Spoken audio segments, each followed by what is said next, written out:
Halo teman-teman, selamat datang di Value Stock.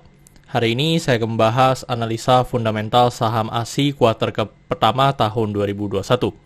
Oke, ini disclaimer-nya. Yang pertama, ini merupakan sharing analisa fundamental, bukan ajakan beli jual ataupun suatu saham, dan keputusan investasi ada di tangan teman-teman selaku investor.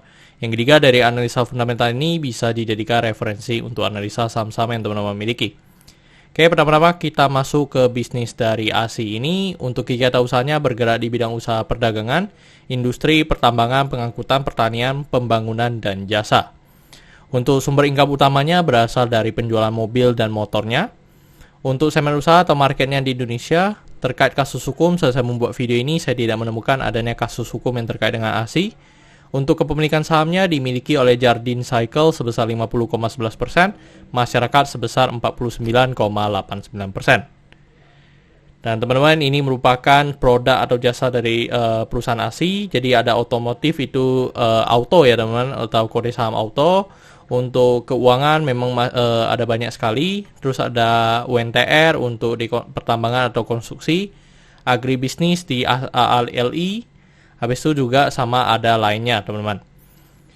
Terus untuk dari segi pendapatannya kita bisa lihat dari pendapatan untuk Astra ini sebenarnya cukup konsisten mengalami kenaikan. Tetapi untuk kalau kita lihat secara kuartal 1 aja 2020 dengan 2021 mengalami penurunan sebesar 4,3%. Dan saya asumsikan saya asumsikan kuartal keempatnya memiliki kinerja yang sama dengan kuartal 1, jadi kali 4, maka sampai akhir tahun akan mengalami kenaikan sebesar 18,2%. Dan dari segi net profitnya juga sebenarnya cukup konsisten mengalami kenaikan, tetapi 2020 dan 2021 mengalami penurunan ya teman-teman. Terus kalau kita lihat secara kuartal 1 juga mengalami penurunan sebesar 22,9%. Dan ini saya asumsikan kuartal keempatnya memiliki kinerja yang sama dengan kuartal 1, maka sampai akhir tahun akan mengalami penurunan sebesar 8,6%. Dan dari segi asetnya konsisten mengalami kenaikan dan kenaikannya sebesar 4,1%. Untuk dari segi hutangnya juga mengalami kenaikan dan kenaikannya sebesar 4,9%. Untuk dari segi modalnya juga konsisten mengalami kenaikan dan kenaikannya sebesar 3,5%. Dan teman-teman, ini merupakan summary laporan keuangannya dari 2014 sampai 2021. Dan di sini saya akan banyak membahas tentang rasio keuangannya. Yang pertama adalah NPM atau Net Profit Margin.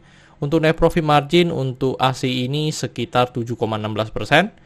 Dan kalau kita lihat secara histori, mungkin ini mengalami penurunan sebesar 2% ya dari NPM rata-ratanya. Terus untuk dari segi EPS-nya menjadi 366 dan membuat PER-nya menjadi 14,57. Padahal secara persentase ini mengalami penurunan dan EPS-nya mengalami penurunan, tetapi dari harga PER-nya juga mengalami penurunan.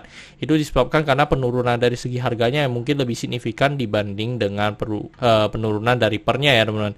Jadi membuat penurunan EPS-nya jadi membuat PER-nya menjadi 14,57. Dan kalau kita lihat secara rata-rata mungkin ya untuk Astra ini sekitar memang ini ya teman-teman, untuk dari segi harganya teman-teman bisa lihat mungkin rata-rata di atas 7.000. Dan untuk dari segi PER ini mungkin juga bisa dikatakan cukup rata-ratanya.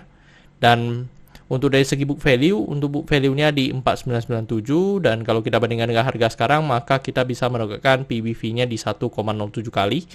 Dan kalau kita lihat secara histori, untuk PBV Astra ini mungkin bisa dikatakan PBV yang paling rendah. Terus untuk dari segi DER-nya di 0,74 kali, dan kalau kita lihat secara histori, untuk rata-rata dari segi DER-nya selalu memang di bawah 1.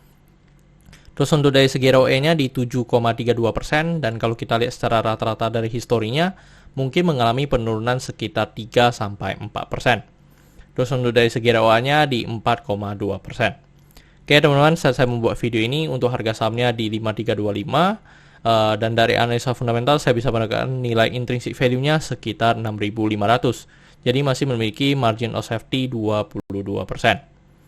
Dan ini adalah kesimpulannya. Yang pertama dari produk dan jasa saya berikan status oke karena saya melihat perusahaan ini mampu bertahan 5-10 tahun ke depan. Untuk GCG saya berikan status oke karena tidak memiliki kasus hukum. Yang kedua memiliki pemegang saham mayoritas. Untuk revenue dan net profit saya berikan status oke walaupun mengalami penurunan, tetapi kita masih di masa pandemi ya, atau force major. Untuk dari segi aset saya berikan status oke karena mengalami kenaikan. Untuk liability saya berikan status oke karena DER-nya di bawah 1. Untuk book value saya berikan status no karena harga jual sekarang di atas harga book value-nya. Untuk secara sektor sebenarnya tidak ada hal yang perlu kita concern, jadi jika liability-nya oke, saya berikan satu sektor ini oke. Untuk ROE saya berikan source no karena tidak mencapai 9% atau 2 kali bunga deposito yang saya anut. Untuk marginal safety saya berikan source oke karena masih positif. Untuk dividen saya berikan source oke karena selama 5 tahun terakhir untuk Astra ini masih sangat royal membagikan dividen kepada investornya. Oke teman-teman, jadi kesimpulannya adalah 9:11 dan pertanyaannya adalah apakah saya akan membeli saham Astra ini atau saham ASI ini?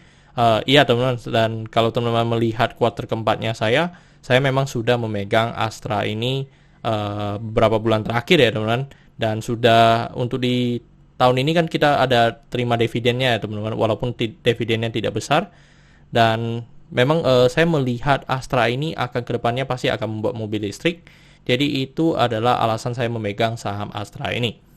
Oke teman-teman, saya rasa cukup sekian untuk video kali ini. Jangan lupa untuk like dan subscribe.